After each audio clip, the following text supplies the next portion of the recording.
આપ્યા હશે નિગમમાં અત્યાર સુધીમાં 35% વસ્તી ઠાકોર ને કોળી વિકાસ નિગમ છે એમાં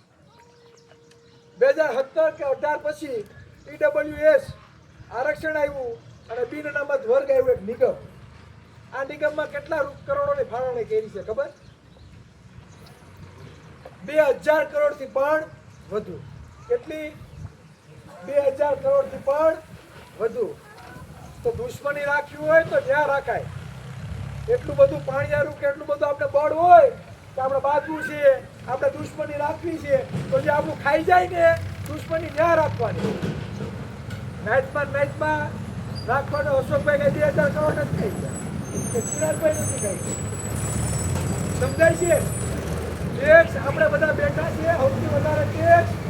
ઓબીસી સમાજ અને અમારા કોળી સમાજ સૌથી વધારે ટેક્સ ચૂકવે છે તમારા ઘરમાં 4 વ્યક્તિ હોય એટલે મહિનાનું 5 થી 6000 રૂપિયા તમે કોને ટેક્સ ચૂકવો છો સરકારને તો આપણે ટેક્સ ચૂકવીએ આપણા ટેક્સના પૈસાથી સરકાર ચાલે ગવર્મેન્ટ કચેરીઓના પગાર થાય બરાબર આખી સરકાર ચાલે એટલે પૈસાની ફાળવણી ક્યાં કરવામાં આવે બધા દીધે રાખે આપણે કાંઈ નહીં તો હવે તો આપણે આ બુદ્ધિ ખુલવી જોઈએ કે નહીં હે કદાચ કોઈ એમ કે આમ છે ને તેમ છે આપણા એ મત નથી દેવાનો તો એને કહેજો કે ઓલા 2000 કરોડ ખાઈ ગયા છે તો ખરેખર તારામાં લોહી ઉકળતું હોય તો એના માટે એક વિડીયો બનાય કેવું જોઈએ કે ન કેવું જોઈએ હે તમે ગામમાં 5-10 આપણા ભાઈ ઉછીને આપ્યા હોય તો ત્યાં પડા રહે બરાબર જમીનના કઈક ભાગમાં એક શેડો વધારે આવ્યો હોય તો ત્યાં દુશ્મની રાખશે મેરે ખાઈને વ્યવહાર નહીં રાખે પણ ઓલા સત્તામાં બે હજારો કરોડ રૂપિયા ચોક્કસ સમુદાય માટે વપરાય છે ખાઈ જાય છે તો ત્યાં કોઈ બાયું ચડાવશે નહીં એટલે બાયું ચડાવને ભાગવાની વાત નથી કહેતો પણ મત પેટીમાં પાડી દેવાની વાત કરું છું તમને લોકશાહીમાં મતની તાકાત છે જેના સૌથી વધારે મત એનો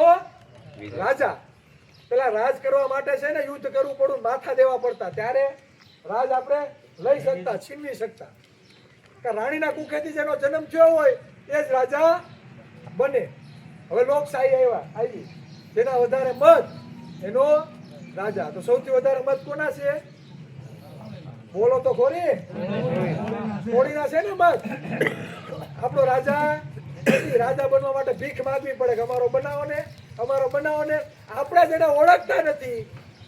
હે આપણે જેને ઓળખતા ન હોય ક્યાંથી કૂદકો મારી બેહીએ છે તમને મને કઈ ખબર પડતી નથી